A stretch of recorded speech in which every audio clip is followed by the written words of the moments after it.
saying in two ways.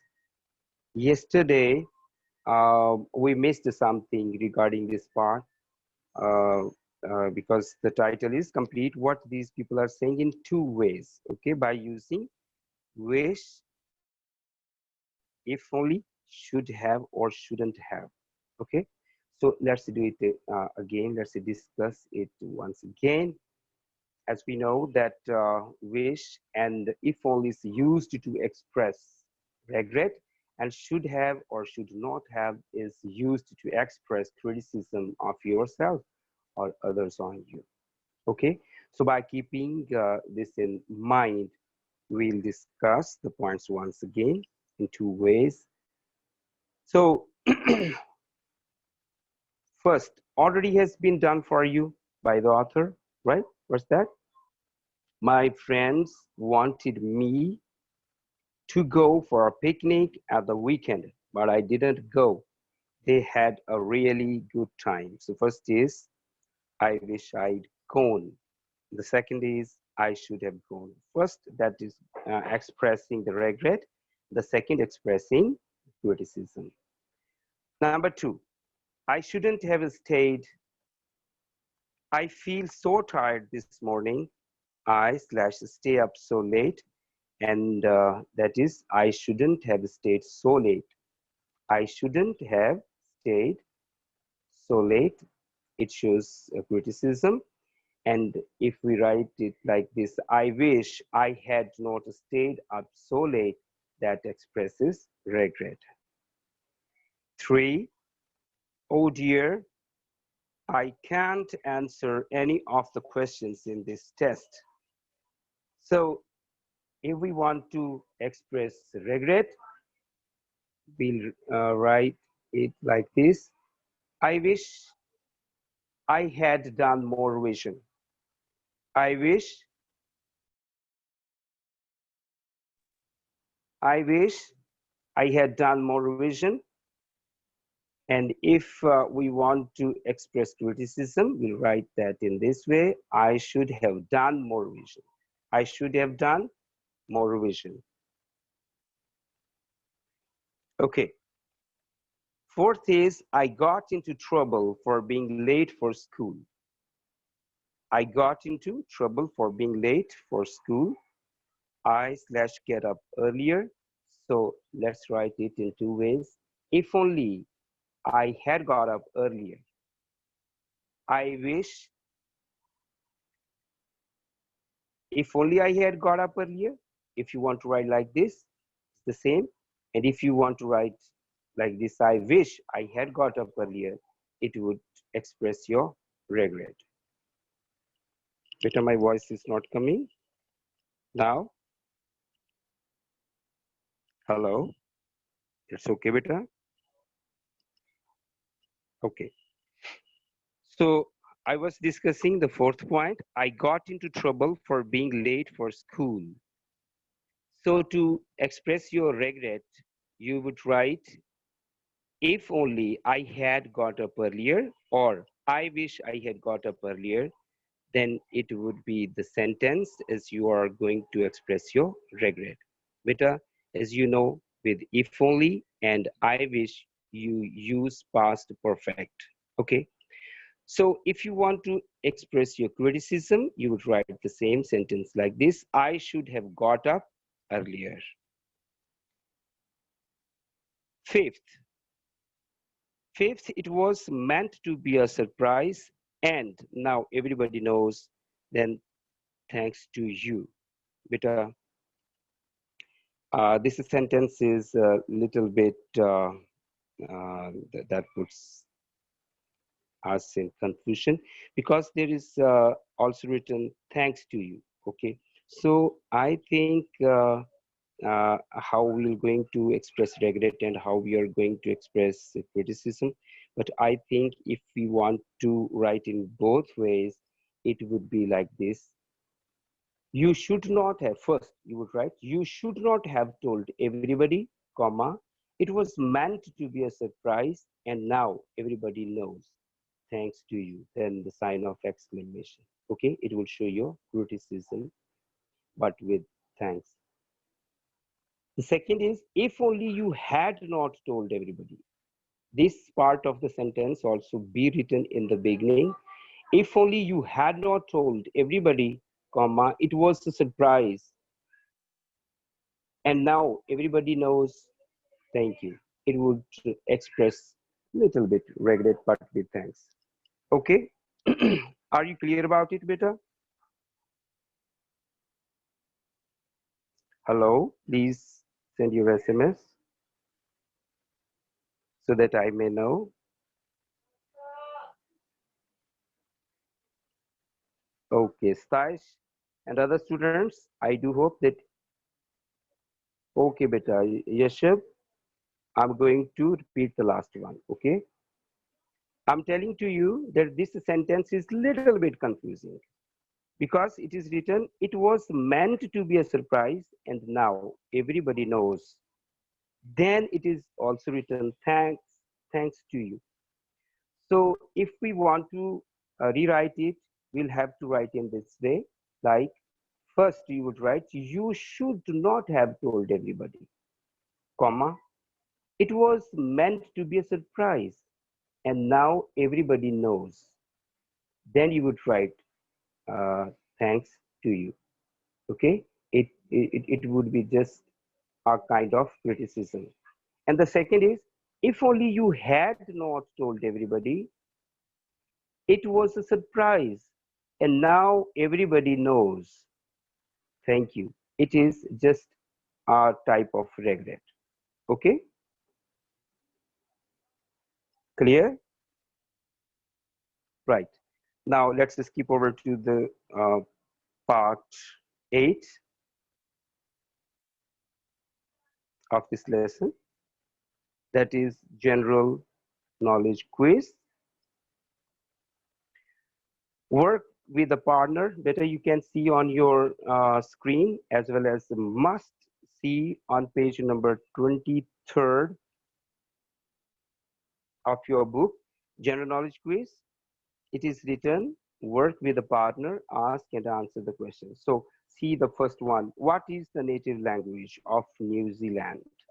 What's the native language of New Zealand? That is Maori. Maori. The native language of New Zealand is Maori. Okay. 2. What is Welsh? Welsh is native language of Wales.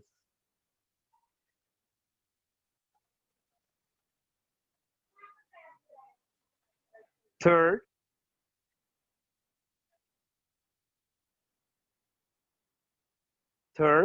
how many different languages are there in the world?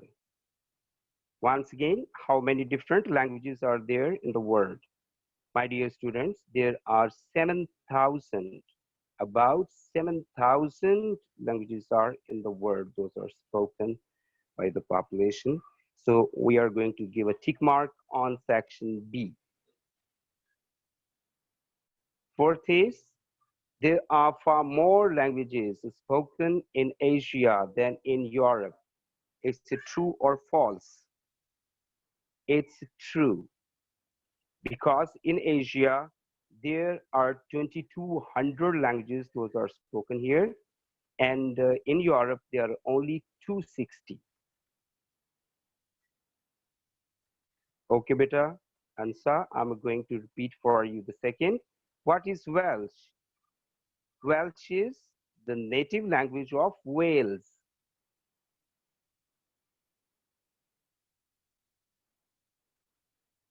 As if you will have to be very careful, be attentive. Otherwise, in this way, we'll waste our precious time in repetition or repeating the points. What is the native language? Okay, and I'm going to repeat it for you only. What is the native language of New Zealand? That is Maori. Number 2, what is Welsh? Welsh is the native language of Wales. 3, how many different languages are there in the world? Better give tick mark on B because there are 7,000 languages in the world. Clear? So, fourth, there are far more languages spoken in Asia than in Europe. Is it true or false? And you would give a tick mark on true because, as I told you, that there are 2,200 languages in Asia and 260 languages only in Europe. There are only 260, 260 languages in Europe, whereas 2,200 languages are spoken in Asia. Fifth, what is the capital of Papua New Guinea? That is Port Moresby. Port Moresby. P-O-R-T, Port M-O-R-E-S-B-Y, Moresby, right? Okay.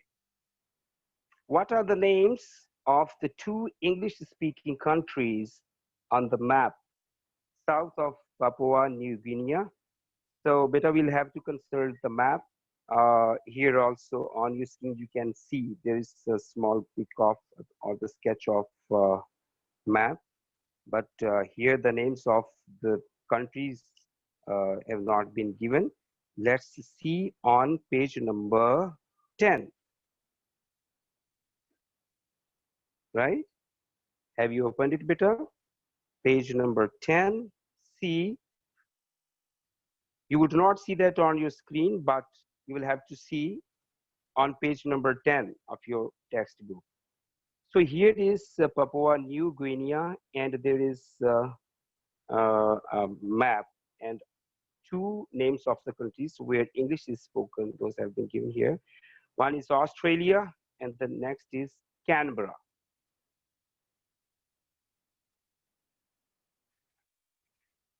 Right? Australia and Canberra. C-A-N-B-E-R-R-A.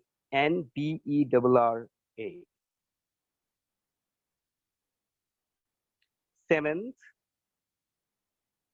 how many languages are spoken in Papua New Guinea? Beta, 800 languages are spoken in Papua New Guinea. How many languages? 800 languages. Point 8, I'll discuss it tomorrow because first we'll have to recognize and identify the alphabets, and then we can give the answer to this. So this means hello. So some alphabets have been given here and it is written, this means hello. Which language is it and what's the name of the alphabet used in this language? So first we'll have to identify the language, then the name of alphabet, then we'll complete this answer. So please give a question mark on it. I'll discuss it tomorrow, right? What is the outback in Australia? Outback? What is the outback in Australia? My dear students, listen the answer of this question very carefully. Better, the outback is actually the colloquial. It's Russian. Okay, if you have identified it, that's very good, beta. That's nice, but I'll confirm it first. Okay, now the answer to this question, question number 9. What is the outback in Australia? Beta, the outback is the actually colloquial, I mean spoken, this is slang or conversationally, this word is used, outback. Name for the actually vast, unpopulated, and mainly barren, arid, and infertile areas that comprise Australia's interior and remote coasts. Okay? The red center in the Northern Territory that exemplifies the outback. Once again, let me tell you, outback is the colloquial name or the spoken name for the vast, unpopulated, and mainly barren or infertile area that comprise Australia, that the comprises Australia's interior and remote coasts. Okay, the red center in the Northern Territory exemplifies the outback. Okay, you asked to repeat it. The outback is the spoken name for the vast, unpopulated, and mainly barren and infertile areas that comprise Australia's interior and remote coasts. The red center in the Northern Territory exemplifies the outback. Its gateway is the isolated town of Alice Springs. Okay, its gateway is the isolated town of Alice Springs. Right. Last is who studies at the School of the Air? Who studies at the School of the Air? So, my dear students, the students who live on farms in the Western Australia, a long way from the nearest schools, those studies at the School of the Air because they cannot go to nearby schools or colleges. For this reason, the School of the Air provides them with education at their homes, okay, through internet or the technical devices. Once again, who studies at the School of the Air? Question is this. Answer is the students who live on farms in the Western Australia and they live in remote areas. I mean, they live far away from nearby schools or colleges. So those students study at the School of the Air.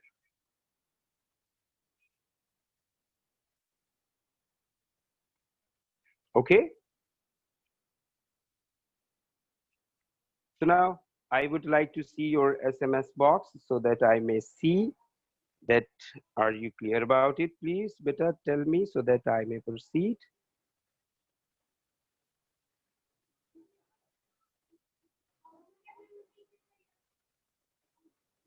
Better tell me, hurry up immediately. I'm waiting.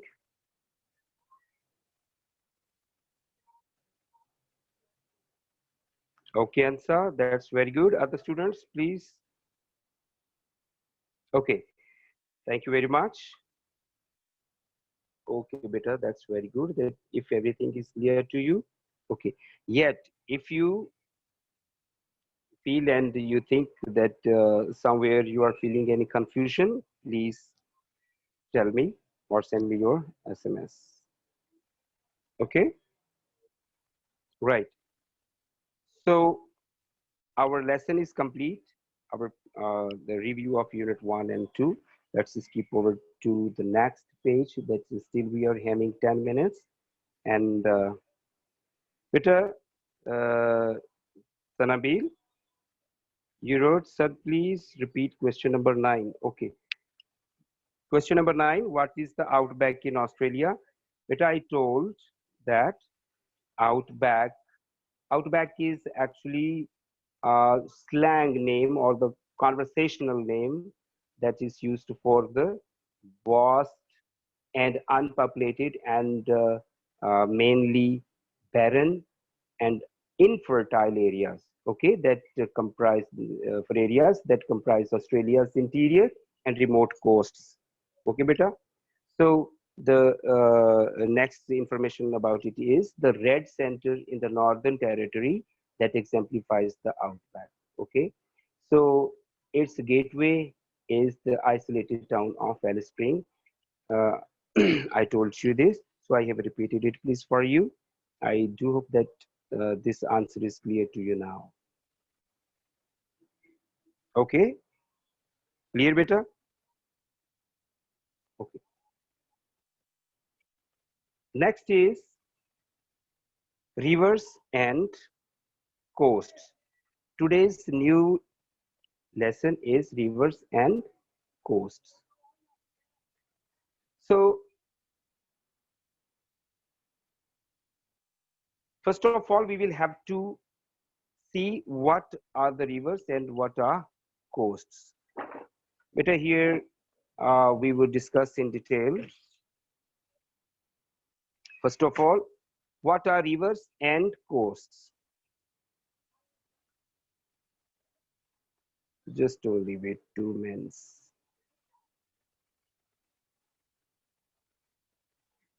Okay.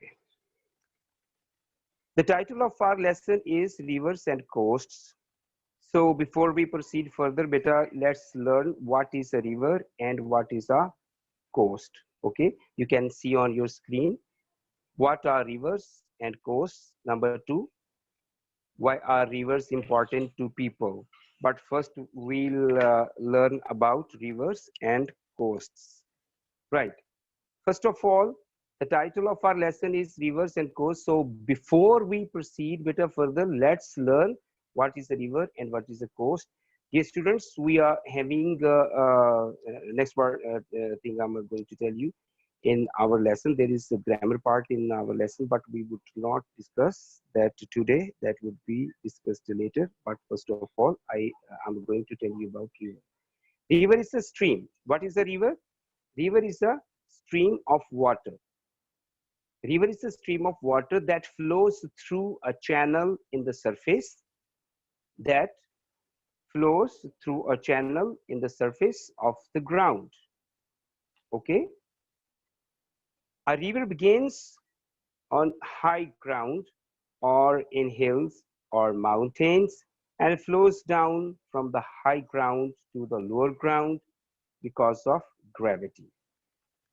A river begins as a small stream and gradually it gets bigger the farther it flows. Okay? Once again, river is a stream of water that flows through a channel in the surface of the ground. We are studying what is a river. So, river is a stream of water that flows through a channel in the surface of the ground.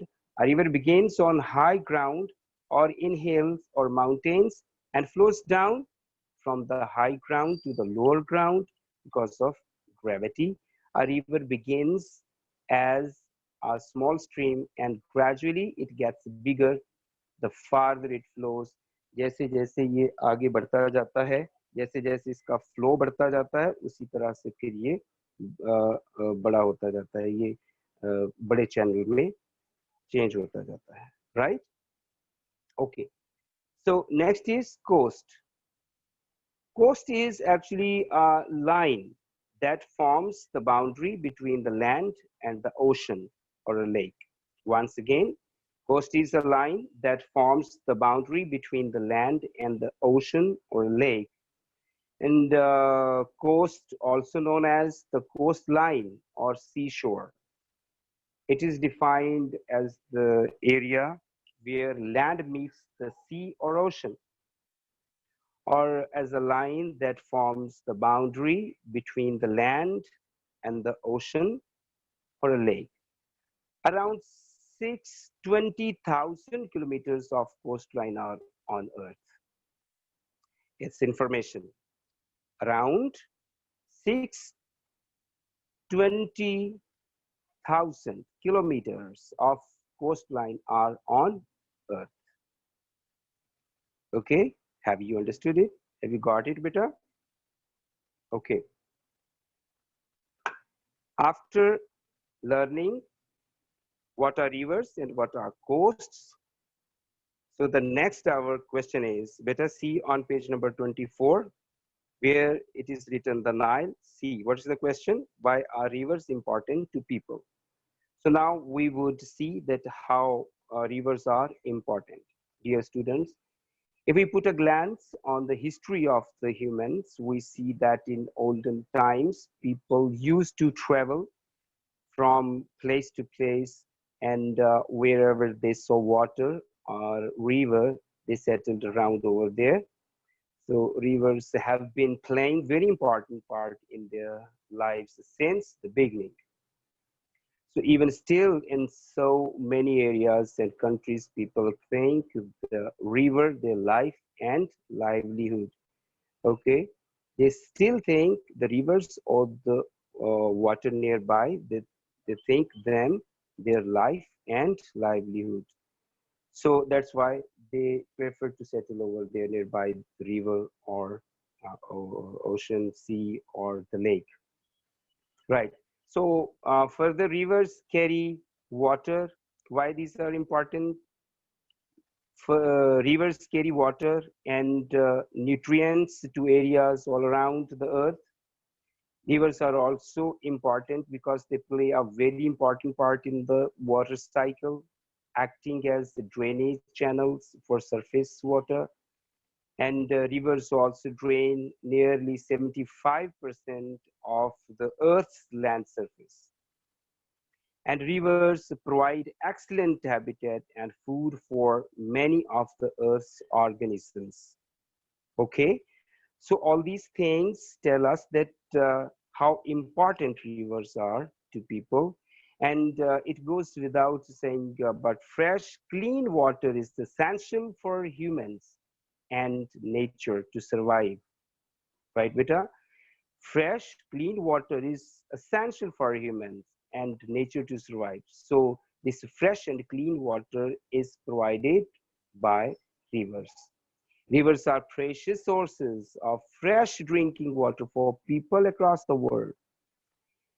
And better when rivers are so badly polluted, the other side, sea, because the world is going to pollute the water.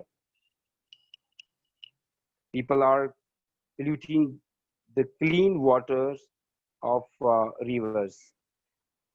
So when rivers are so badly polluted by industry or unevenly distributed uh, by poor water management practices, it can be a case of life or death. So this unfortunately happens across the world. So we will have to very much take care of it, whether we are going to pollute the water or not, whether we are going to take care of that or not. As a service learning program, we have done that at our school. We have been learning that how we can save water, how we can keep the water clean. Okay, how we can save the water that is only 3% perhaps that is drinkable water. So this is very much important to take care of the rivers. So that's why rivers are important to people. Is that clear? May I see your SMS, please? Okay, better, that's okay. I think, Sash, you raised your hand. Okay, any question? Okay, Heather, you said everything is clear. That's very good. Beta, thank you so very much for joining me here this morning. And time is going to be ended here. It is 8:30 or 31. So if you are having any question, must note down in your copy, and tomorrow